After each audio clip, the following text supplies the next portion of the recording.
Welcome all student. Nifty का analysis देख लेते हैं कल के लिए, साथ में सेंसेक्स का भी एनालिसिस देखेंगे क्योंकि कल है मंथली एक्सपायरी सेंसेक्स की।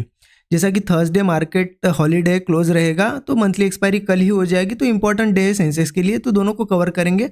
बट उससे पहले देख लेते हैं कि ये जो एक्सपायरी थी वीकली निफ्टी की, इस दिन हमने कहाँ ट्रेड्स प्लान किए, क्योंकि ऑलमोस्ट पूरे दिन मार्केट साइडवेज रहा है और एक छोटी सी रेंज में रहा है। अगर मैं यहाँ से 2 लाइन मार्क करूँ तो आपको दिख जाएगा कितनी छोटी रेंज है। ठीक है, आप ये नीचे का मूव और ये ऊपर का छोड़ दीजिए, इतना ही देखो, क्योंकि पूरा दिन मार्केट ने ज़्यादातर टाइम इसमें स्पेंड किया है। ये 25 से 30 पॉइंट की रेंज है। ऐसी रेंज में पूरे दिन ट्रेड करना, मतलब ये बिगिनर्स के लिए तो खास करके सबसे बेकार मार्केट है, क्योंकि वो साइकोलॉजिकली इतने स्ट्रांग नहीं होते कि ऐसे मार्केट को झेल पाए। ठीक है, इवन दो हमने तो आज डिसेंट प्रॉफिट बनाया।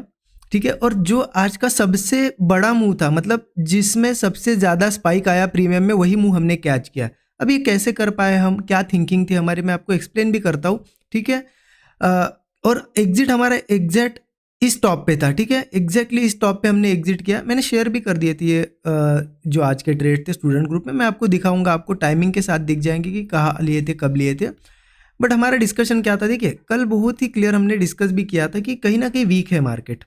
तो ये हमारा डिस्कशन था कि यही कहीं ओपन होता है, नीचे आता है तो वीकनेस ही रहेगी, तो हम डायरेक्टली बुलिश नहीं जाएंगे। व्यू तो हमारा क्लियर बुलिश ही था, बट बुलिश जाने के लिए हमने क्या देखा था कि जब सपोर्ट बनेगा तो अग्रेसिवली नहीं जाएंगे, जब सपोर्ट वो सस्टेन करेगा, मतलब कोई सपोर्ट बनता है उसके बाद जब सस्टेन करता है तो ब्रेकआउट पे ट्रेड लेंगे। तो वैसा अगर देखा जाए, यहाँ सपोर्ट बना, उसके बाद ऊपर ही लेवल पे यहाँ सस्टेन किया, तो यहाँ मेरा एक पहला ट्रेड बन गया था, मेरा फर्स्ट ट्रेड। ठीक है, प्रॉफिट जो बना बड़ा वो सेकंड ट्रेड में बना। मैं एक्सप्लेन करता हूँ आपको किया क्या एग्जैक्टली।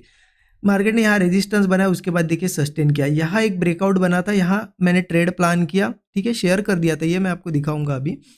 और यहाँ एक्सपेक्टेड मुझे क्लियर था कि ये हाई निकाल देगा और बहुत बड़ी बड़ी कैंडल से निकालेगा, ये भी एक्सपेक्टेशन था, लेकिन मार्केट यहाँ सस्टेन कर रहा था। तो क्लियर था कि मेरे एक्सपेक्टेशन के हिसाब से मूव नहीं आ रहा है, तो मैंने ज़्यादा वेट नहीं किया, क्योंकि गलती यहीं पे होती है, लोग होप पे बैठते हैं कि नहीं अब आएगा मूव, अब आएगा। आपने एक्सपेक्ट क्या किया कि यहीं से आना चाहिए, अगर नहीं आ रहा है तो निकल जाओ, जब आपके हिसाब से चल रहा है तभी होल्ड करो ट्रेड। तो यहीं पे बिल्कुल जब यहीं पे था मार्केट, ये रेड कैंडल बन ही रही थी, मैंने एग्जिट कर दिया बहुत ही छोटे एसएल पे, पहले इसको एग्जिट किया, फिर ऑब्जर्व किया, क्योंकि मार्केट ने मॉर्निंग में हमें ट्रैप किया तो हमें ऑब्जर्व करना पड़ता है, ऐसा नहीं कि फिर कहीं पे भी ट्रेड्स प्लान करो। अगला ट्रेड प्लान किया गया ऐसे ब्रेकआउट पे, यहाँ एक ब्रेकआउट बना था। ठीक है, इस ब्रेकआउट पे यहाँ ट्रेड प्लान किया, उस ट्रेड में बहुत टाइम हमें वेट करना पड़ा, पेशेंस रखना पड़ा। फाइनली यहाँ से मुंह आया यहाँ तक, और इसमें यहाँ तो आपको इतना मुंह दिख रहा है, लेकिन प्रीमियम में बहुत ज़्यादा स्पाइक आया और एग्जैक्ट इस टॉप पे मैं निकला यहाँ पे। ठीक है, अब होता क्या है ना कि इतने दिन पूरे दिन साइडवेज रहने के बाद जब मुंह आता है तो लोग होप करते कि अब बहुत ही बड़ा मुंह आए, बड़ा प्लान करे टारगेट। लेकिन मैंने यहाँ क्यों एग्जिट किया, क्योंकि पहले भी आपको मैंने एक्सप्लेन की ये चीज़ें कि इवेंट का दिन हो या एक्सपायरी का दिन हो, अगर थोड़े ही समय मतलब कम समय में बहुत ज़्यादा बड़ा स्पाइक आ जाए प्रीमियम में, तो वहाँ प्रॉफिट बुक कर लेना चाहिए, क्योंकि वो बनता है टॉप। और आज देखिए यही में अब इंपॉर्टेंट है कि कल क्या किया जाए। तो सबसे पहले निफ्टी का देख लेते, बाद में सेंसेक्स का देखेंगे। निफ्टी के चार्ट पे यहाँ 15 मिनट चार्ट पे आ जाते हैं हम। 15 मिनट से पहले 1 आवर का भी चार्ट दिखा देता हूँ आपको, सो दैट समझ आएगा आपको कि क्या चल रहा है एग्जैक्टली। टॉप पे हम यहाँ पे अगेन मार्केट ने यहाँ अच्छा सेटअप बनाया है, ब्रेकआउट वगैरह दिया है, अगेन एक नया टॉप लगाने की कोशिश हो रही है, न्यू हाई लगाने की यहाँ पे कोशिश कर रहा है मार्केट। अभी जहाँ पे देखिए ब्रेकआउट आया है क्लियर ऊपरी लेवल पे, ऐसा कोई यहाँ पे रेजिस्टेंस नहीं कि यहाँ हम डिसाइड करें कि कल सेलिंग ही करना है। तो मेजर व्यू तो बुलिश है, उसके हिसाब से ही प्लान करेंगे। 15 मिनट चार्ट पे अगर देखोगे आप, तो यहाँ मैं एक लाइन ट्रेंड लाइन मार्क कर देता हूँ।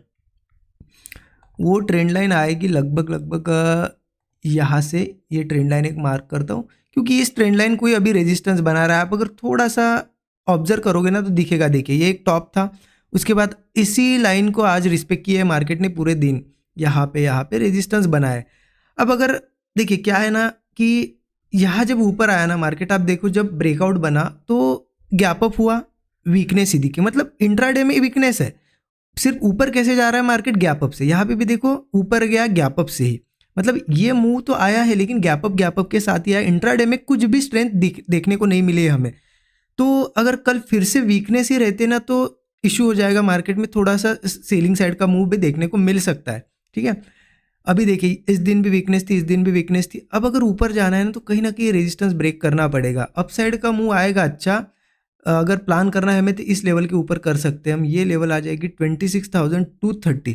26,230 की अगर ऊपर सस्टेन करता है, मान लो कल यहीं पे कल भी ओपन हुआ, कंसोलिडेशन किया, 230 ब्रेक किया, तो कॉल प्लान कर सकते हैं। अगर गैप अप भी हुआ तो 26,230 के ऊपर सस्टेन करे और ब्रेकआउट दे, क्योंकि इसके बाद रेजिस्टेंस सीधा सीधा 26,330 के आसपास है, और ये निकलता है तो फिर 26,470 वगैरह ये सभी लेवल्स हमें आगे देखने को मिलेगी आगे के सेशंस में। ठीक है, ये तो क्लियर है। लेकिन जब तक इस रेजिस्टेंस के नीचे है और फिर से अगर कल मान लो यही कहीं ओपन हुआ और वीकनेस ही दिखा रहा है, तो एक आध ऐसा ब्रेकडाउन बना तो सेलिंग मूव भी देखने को मिल सकता है। देखिए मेजर मार्केट में व्यू अभी बुलिश ही है, बट जो वीकनेस देखने को मिल रही है ना, तो इससे ये लग रहा है कि हो सकता है एक यहाँ पे रिट्रेसमेंट करे, हेल्दी रिट्रेसमेंट करे मार्केट, और फिर एक मूव पकड़े अपसाइड का, क्योंकि कोशिश बहुत हो रही है लेकिन जा नहीं पा रहे, तो एक रिट्रेसमेंट कर ही लेगा वीकनेस आई तो ट्राई कर सकते हो। अगर ट्राई करना होगा कम क्वांटिटी में कर सकते हैं। सेलिंग साइड का अगर यहाँ कहीं ओपन होता है, कंसोलिडेशन करके आपको दिखता है कि हाँ ऐसा कोई ब्रेकडाउन बन रहा है,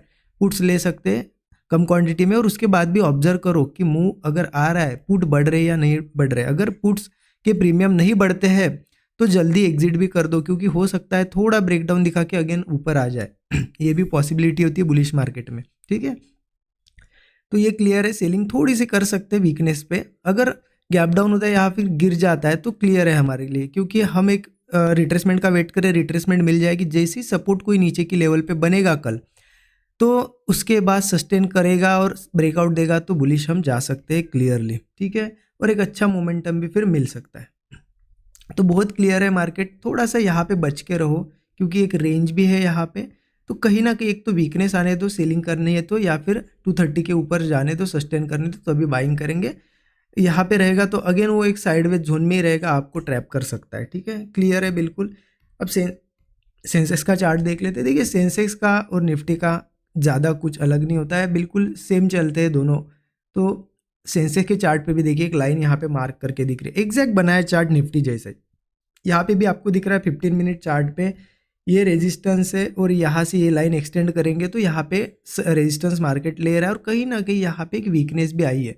तो यहाँ पे भी क्लियर है, अगर कल वीकनेस रहती है तो हो सकता है ऐसा कोई ब्रेकडाउन बने। कैच करना है तो आप कर सकते हो, कम क्वांटिटी में कर सकते हो, क्योंकि मेजर व्यू तो बुलिश है, इसलिए हम अगेन जा रहे व्यू के तो कम क्वांटिटी कर सकते हो। ठीक है, और रिट्रेसमेंट अगर आ जाए, मान लो गैप डाउन के साथ ही आए या फिर कल ओपनिंग के साथ ही गिरने लगे, तो ठीक है, कोई दिक्कत नहीं है, थोड़ा वेट करना पड़ेगा हमें एक सपोर्ट बनने का। मतलब यहाँ अगर कल नीचे के लेवल पे आता भी है तो एक सपोर्ट बनने दो, सस्टेन करने दो, फिर ही जाके बुलिश ट्रेड ले सकते हैं।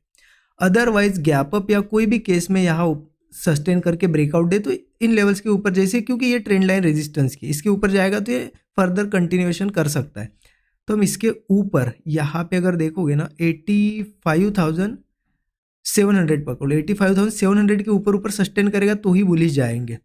फिर ये 86,300 के आसपास तो इजीली मूव कर सकता है, 86,300 या फिर 86,200, तो इजीली 500 पॉइंट का एक मूव मिल सकता है कल, अगर इसके ऊपर सस्टेन करता है तो क्लियर है। देखिए दोनों को आप कल के दिन वॉच कीजिए, निफ्टी को भी और सेंसेक्स को भी, दोनों का कंफर्मेशन लेके ट्रेड प्लान करिए। लेकिन मेरा पर्सनली तो कल सेंसेक्स में ही ट्रेड प्लान होगा, क्योंकि मंथली एक्सपायरी है, तो सेंसेक्स में बड़े मूव्स भी कैच होते हैं। ठीक है, बाकी जो भी सेटअप